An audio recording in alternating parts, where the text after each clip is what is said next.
Assalamualaikum warahmatullahi wabarakatuh. Anak-anak semuanya, kabarnya pada hari ini sehat semua? Alhamdulillah sehat semuanya. Pada hari ini kita masuk materi, yaitu pembelajaran tentang pernikahan dalam Islam. Sebelum belajar, Bismillahirrahmanirrahim.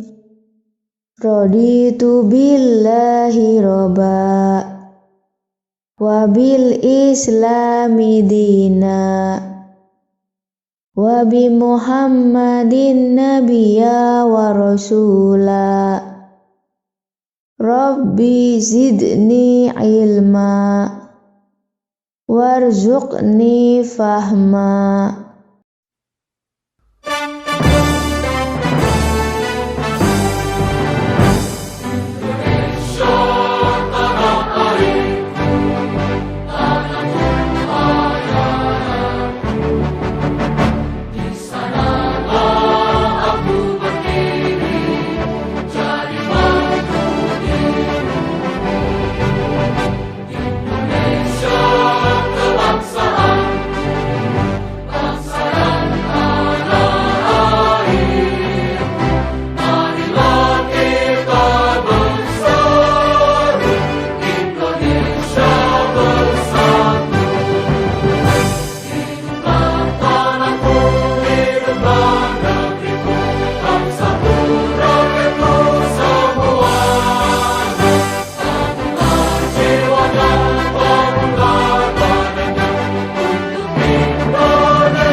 Anak-anak sekalian, kita sebelumnya sudah menyepakati tentang beberapa kesepakatan kelas yang ada di kelas kita, yaitu untuk menanamkan karakter, kedisiplinan, dan untuk bisa lebih baik dalam menjalankan aktivitas kita di dalam kelas, baik untuk diri kita maupun kelas kita.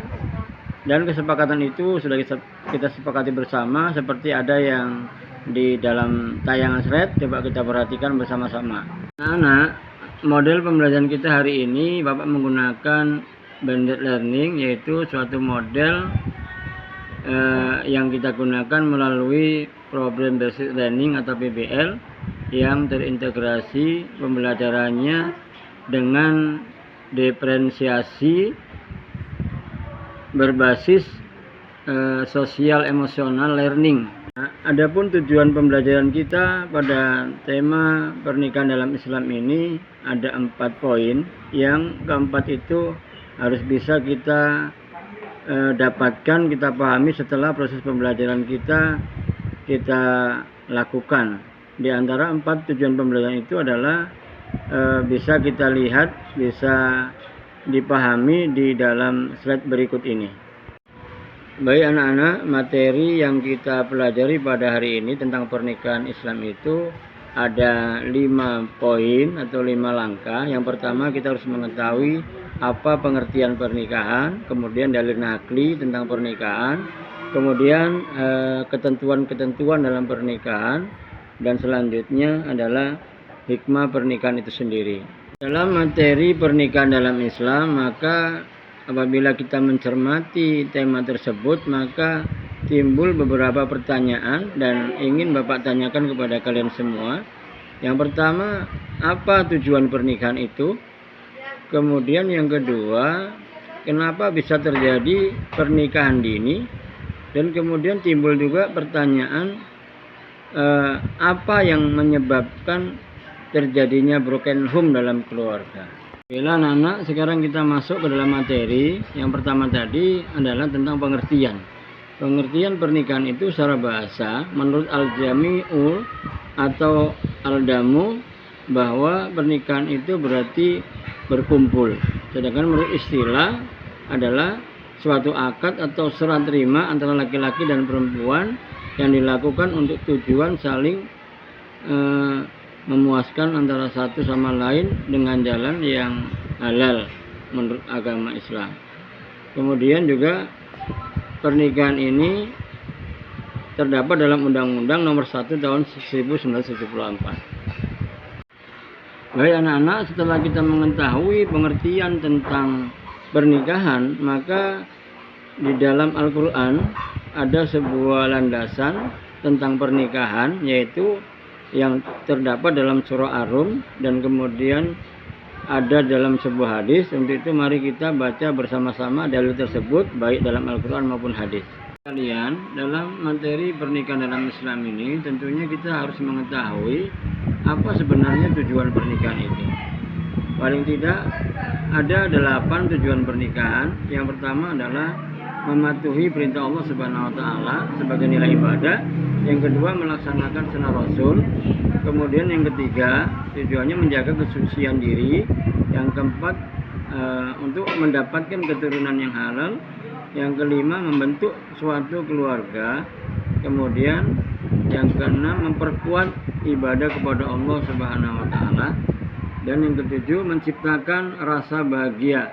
Dan yang terakhir, tujuan pernikahan itu adalah menambah hubungan persaudaraan. Nah, setelah kita mengetahui apa tujuan pernikahan itu, kita juga harus mengetahui bahwa dalam pernikahan itu mempunyai hukum. Hukum pernikahan itu ada 5. Yang pertama, nikah itu bisa menjadi wajib, bisa menjadi sunnah, bisa menjadi makruh, dan bisa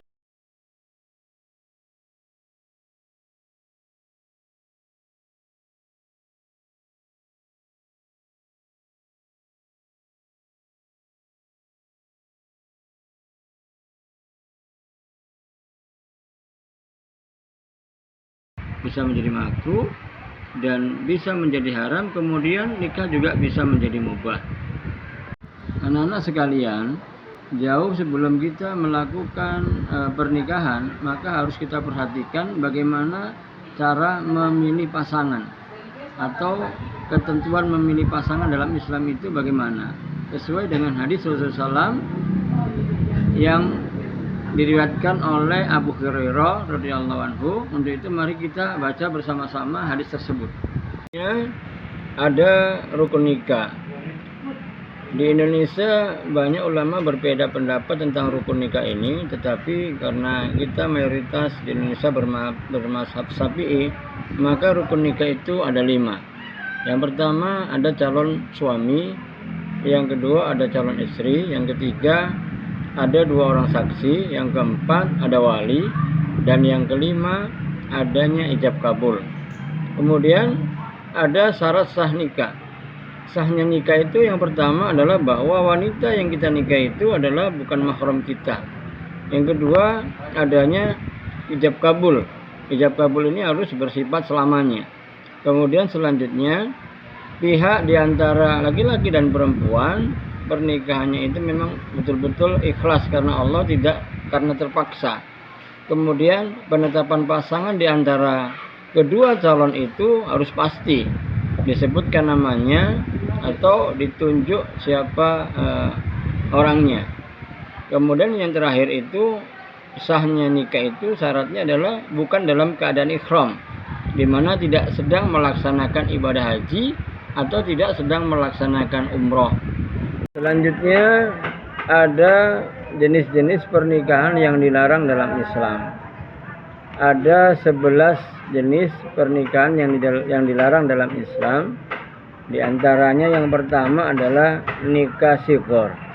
Yang kedua adalah nikah tahlil. Yang ketiga nikah mut'ah. Kemudian yang keempat nikah muhalil. Dan yang kelima menikahi wanita yang dalam masa iddah. Kemudian jenis pernikahan yang dilarang selanjutnya, yang keenam itu adalah nikah berbeda agama. Kemudian menikah saat sedang ihram, kemudian pernikahan poliandri, kemudian menikah dengan lebih dari 4 orang wanita, kemudian menikah dengan wanita pezina atau pelacur, kemudian yang terakhir adalah menikah dengan wanita yang bersuami. Materi selanjutnya adalah kita harus mengetahui kewajiban suami dan kewajiban istri. Adapun kewajiban suami itu diantaranya adalah memberikan nafkah dan bergaul dengan istri dengan cara yang sebaik-baiknya. Sedangkan kewajiban istri itu diantaranya adalah harus taat kepada suami, mendidik anak dan menjaga kehormatan serta nama baik suami. Selanjutnya tentang talak. Di dalam pernikahan ada istilah talak. Talak itu adalah pemutusan hubungan perkawinan seseorang. Berdasarkan pada Kamus Besar Bahasa Indonesia, bahwa talak itu diartikan sebuah perceraian antara pasangan suami dan istri dengan lepasnya sebuah ikatan perkawinan di antara keduanya. Selain istilah talak dalam pernikahan, ada juga pembahasan tentang rujuk. Rujuk itu adalah kembalinya suami kepada istri untuk kembali membina rumah tangga sebelum habis masa iddah. Jadi selanjutnya adalah hikmah pernikahan. Setelah kita mempelajari materi tentang pernikahan dalam Islam, maka ada beberapa hikmah pernikahan. Setidaknya bisa kita ambil kesimpulan ada 7 pernikahan. Yang pertama adalah dapat melaksanakan perintah Allah Subhanahu wa taala. Yang kedua, terbentuknya keluarga bahagia dan saling menyayangi, yaitu sakinah, mawaddah, warahmah. Yang ketiga, hikmah dalam pernikahan itu adalah terjalinnya hubungan yang diridhoi oleh Allah Subhanahu wa taala antara laki-laki dan seorang perempuan. Kemudian mendapatkan generasi penerus yang sah. Kemudian mendatangkan pahala dan menjauhkan dari dosa besar, yaitu perbuatan zina.